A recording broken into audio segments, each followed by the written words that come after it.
So many women, a quarter of the women we surveyed, said, well, I've stopped going to things now because I'm it's worried about wetting myself. I mean, I tend to make light of it for myself, even though I realise it's a much more serious problem, because I openly say I can't cough, sneeze or laugh without wetting myself. And I do that regularly, and especially with hay fever, I'm no fun to be around.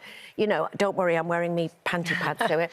But yeah, it has become much more of a problem to me, even though I do make light of it, but that's how we tend to often discuss more serious things on a show like this, if you make people comfortable with humour. But I haven't, thankfully, got to the point where I won't go out, but I have to be prepared to go out. It's not that I want to go to the loo with any particular urgency, and it's not that I want to go to the loo a lot. It's just the fact that even if I don't feel I want to go, but I cough or sneeze, I go, oh my God, I've wet myself. You know, so I have to be prepared and make sure that I'm, you know, wearing the right things when I go out. I do go quite a lot, but the minute I think I can't go, right, then I start to have that panic, like, I might need to go. And mine is more like I suddenly go, oh, I need to go to the loo. And it's like, oh, I need to go now, like now. There's no kind of waiting time. And you know that thing when you're on your way home and you think, oh, I'll wait till I get home. And then as you get closer to your front, and as soon as you put the key in the front door, you're like, oh, my God!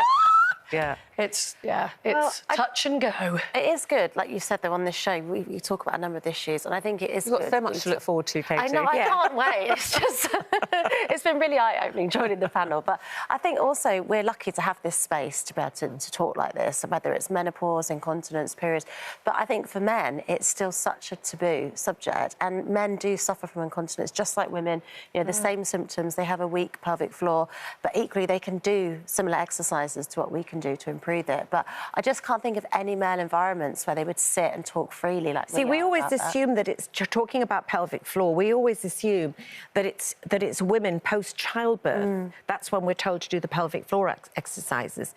But for me personally, it's much more... It didn't really affect me after childbirth. It was since menopause. Menopause. Now, I didn't know that today, that it's menopause and it's hormone changes. So they're saying as you near menopause, so whether it's perimenopause or you're actually in the menopause, estrogen levels begin dropping, and that can cause weakness in your pelvic floor muscles, which I'd never really thought about was this menopause. I just thought, I've just got a bit of a weak bladder and it's post-childbirth. Maybe I didn't do my Kegel pelvic floor exercise. So is that male hormones that are causing it as well? I think so, yeah. I think it's an ageing thing, but I think, you know, there's different medical reasons with if somebody has obviously a disability or has had an accident, things can happen. I mean, obviously there's some very serious cases that blight people's lives, and I mean, during the day I'm kind of all right, but now I've noticed as I get older, I wake up 3 or 4 times a night.